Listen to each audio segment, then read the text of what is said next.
Hi everybody, this is Tom with Rocket Restorations, and we did a video a week or two ago where we went over some old Chrysler dealer paperwork. So one thing we do is we travel around the country. We have an old Chrysler dealer list from 1970, and when we go on our road trips, like we go to the Minnesota show every year, we're out from Washington, we go to California a couple times a year, and we do some research on our list and we try to find like dealerships that are maybe still around or the buildings are still around and try to like buy old NOS parts from them. But we love getting the old dealer paperwork. We're talking like, VINs and ADSNs and window stickers, Maroni labels.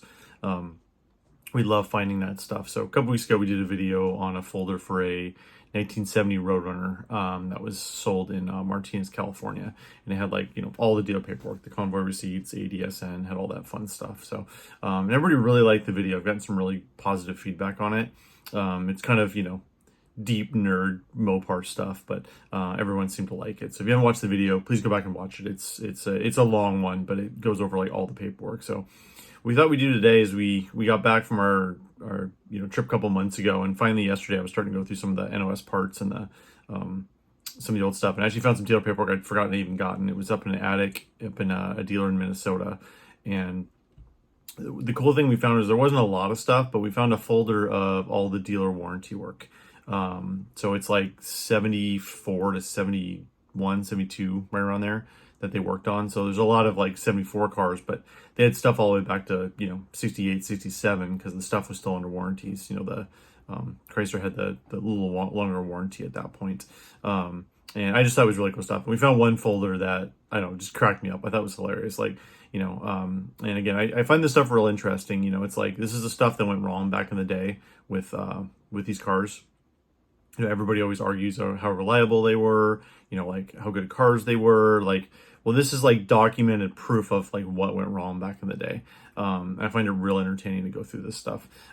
It's another thing we really like is TSBs, factory technical service bulletins. That was stuff that wasn't necessarily in the service manual, but it's stuff that was wrong with the cars that Chrysler would send out notices to all the dealers so they would be aware of it. It's stuff like, the spring colors, or like, they put a wrong nut on a, wrong crush sleeve on a 8 3/4 rear end or something like that. But they're real entertaining, and I'll do a video on that pretty soon too. I've got a huge collection of old technical service bulletins. So, but yeah, so we want to show you today. We have that warranty notebook. There's a bunch of records in there, and just wanted to show you. There was one that was pretty entertaining. It's another Roadrunner, but it comes with a pretty good story. So, hold on a minute. We'll show you. So here's the folder we found from the dealer. It was a RF Druck in Minnesota. You can see it's a pretty thick folder. This is 3 years of warranty work, but there's all sorts of really cool paperwork in here. This one is a dealer floor plan assistance program. So if you don't know what a dealer floor plan was, that was basically the loans that the dealer took out with cars, and they would often do it with Chrysler. Sometimes they would get private financing, but a lot of times with Chrysler. But that's basically like they don't own these cars. Chrysler owns these cars. That's what a dealer floor plan is. And they had to pay a percentage on that. And, in the early 70s, it wasn't a big deal. But, by the time the first gas crisis hit in 73, 74, interest rates started skyrocketing at that point. And it cost a lot of money for them to have the cars in the lot. But what this is this shows the VIN on the car. So there's nothing like super interesting here. 4 Chryslers. That's a 75 Fury, 75 Duster. Has the that's the SPD.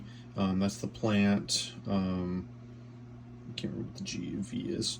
That's the first letter of the VIN. So it was St. Louis plant. First letter's V for Valiant. That's the vehicle order number. So that's how much the car cost. That's when it was invoiced. That's when they got their first payment. That's when it was delivered. That's days in transit. Days on the floor plan allow. So that's how many days it's sitting on So I think so it was 15 days till they started charging interest on the loan on the car, I believe. So it was 19 days in transit. They gave you 15 days before they started charging you interest. There's total days. Days prior to collection. So if you didn't pay your payments, that's when it went into collection and Chrysler would take the cars back. Days covered by payment. That's a full month.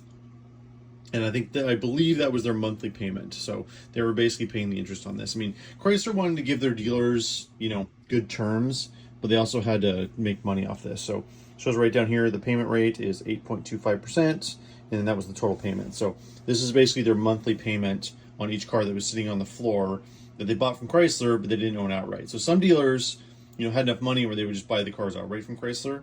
They didn't have to have a dealer floor plan. They didn't have to pay interest. But on this one, obviously they were loaning the car. So these are all ones that are sitting on the showroom floor. So that's why a lot of times if dealers get motivated at the end of the month to sell a car, that's not completely a myth. Like that did happen. That does happen, because at the end of the month they got to make that payment on the car. And if they don't make the payment, then obviously Chrysler takes the car back, and they're probably going to lose their license. So, but yeah, there's one particular car here I wanted to show you guys. This cracked me up. I thought it was pretty entertaining. So, kind of want to get to the point of this video. Basically, what happens when you blow up your engine? I hear a lot of stories of Chrysler wouldn't warranty engines if you're racing a car, but how do you prove that? So here's an example of one where the guy blew up the motor. This guy lived in Minnesota, and he had a 70 Roadrunner, so Plymouth Roadrunner 1970.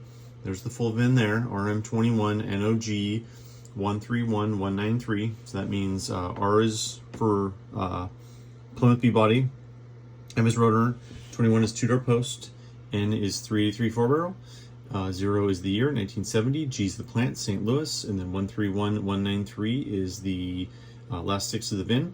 So when it came in for the warranty work, it had 35,386 miles, and the repair date was 10/16/73.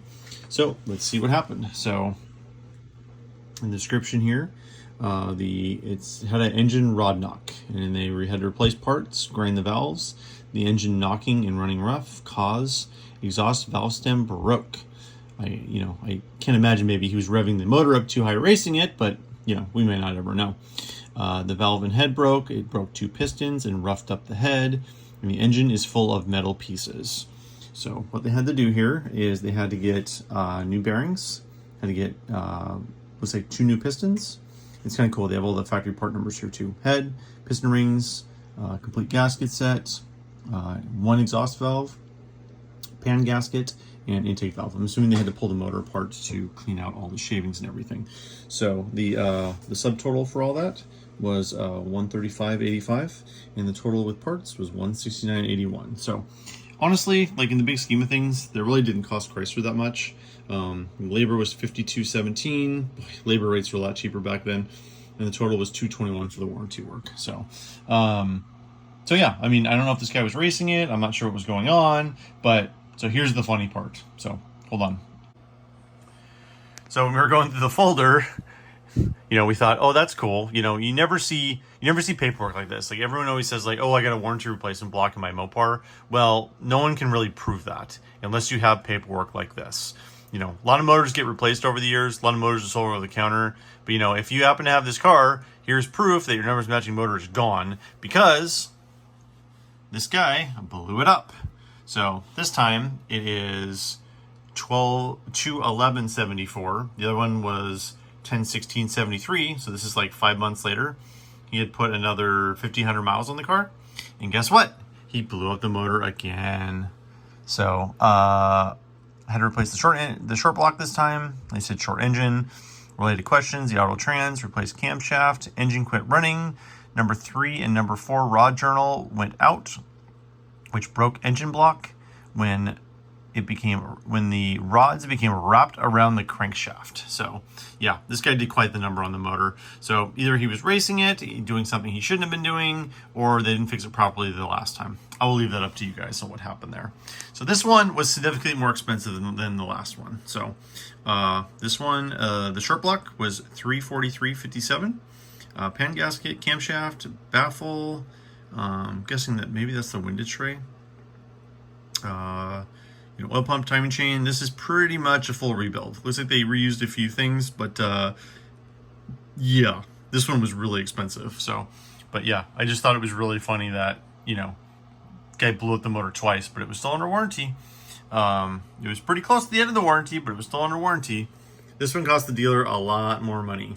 It was $57 dealer labor, and then $549.53 in parts. So yeah, so this guy, he He blew up a motor twice in a year. Be interesting to talk to this guy. I would love to know what the rest of the story was. Fortunately, I don't know any options on the car. I don't know color or anything. But yeah, it's kind of funny seeing this paperwork. You know, when they blew it up twice and the dealer fixed it twice. So, so they had, let's see, it was 9.9 hours into replacing the motor and trans. It's actually pretty quick. You think that would be a little bit more. So they had books back then, which again, in fact, I'm gonna break one of those out real quick because I think people will really find that interesting. So it was 9.9 hours to do the engine, 0.8 to do, I'm not sure what that was, and then 0.3 to do whatever that was, probably oil change or something like that. So, all right, I'm gonna show you one other thing real quick that is really cool. So when you see those labor numbers, the hours, this is where they got it. So this is it's not what they called it back then, it's what they call it now, but it's basically the flat rate guide for Mopars. So for any repair, for the warranty work, this is what they used to figure out how many hours it would take to do something. And then this is how customers were billed, when they were out of warranty, they could figure out, how many hours to charge, and this is what they charge. So if you're a mechanic and real quick, you could do this a lot faster. So, so basically, just for example here. So this is 1973, keep in mind. It may be a little bit different. So 8 3/4 axle, removable type on a Barracuda. So take the whole axle out, it was 3.4 hours. On a 7 1/4, 7 1/4, 8 1/4, it was 2.1 hours on that stuff. Bleed brakes, 0.4 hours. Doing brake linings, half an hour. I keep on threatening my guys, I'm gonna make them start working on this basis. At Rocket here, we work on a time plus materials basis because there's a lot of people, we don't have access to all the new dealer parts. It's like, there's 50 years of shade tree mechanics working on this stuff, but yeah, so this isn't realistic, but one of these days I may institute this so we can get stuff done faster. Radiator filler cap replaced. So 0.2 hours to change a radiator cap. I'm pretty sure I can do that in less than 20 minutes. Fuel gauge replacement. 0.6 on a Colt. That must have been a pretty easy one to get out. On an E-body, it is 1.1 hours. On a Cornet Charger, it's 1.9 hours. Probably with a rally dash would be my guess. Yep, that's exactly it. So with a rally cluster, it took a little longer than a standard dash. So I don't know. These are kind of entertaining. Sometimes I like going back here, like when I'm doing billing for a customer, I kind of go back and figure out okay, how much should it have taken, to replace windshield wiper motor armature on a 2-speed. It's 0.5 hours. I could go through this all day. Camshaft bearing replacement, so 6 hours on a small block, 7.8 on a big block. 4-speed manual, that adds a little bit of time on that. Yeah, I've got a lot of literature like this. Oil filter replacement was 0.3 hours. Oil pan replacement was 2 hours, less on a 340. Not sure why that was less on a 340. On a big block, it's a little bit quicker because that's a little simpler oil pan. Carbon clean ahead, 0.4 hours on a Colt. So, but yeah, this is where they got the hours from that warranty paperwork. So yeah, that's kind of a walk through a warranty replacement on an engine. And again, some more cool paperwork we find at dealerships. Really appreciate everybody watching. If you know of any old dealer paperwork out there, we collect that stuff. We try to document it. We try to reunite paperwork with owners of cars. If you have any of that, broadcast sheets, fender tags, we collect that stuff. We'd love to see it. We try to post the stuff online, and if anybody has that car, we try to reunite it best we can. So yeah, if you guys have any other ideas of stuff you want to see, we've got a ton of documentation and paperwork here. We find this stuff really, really interesting. So if there's anything else you want to see, please let us know in the comments. And really, thanks for watching, and we'll talk to you guys soon.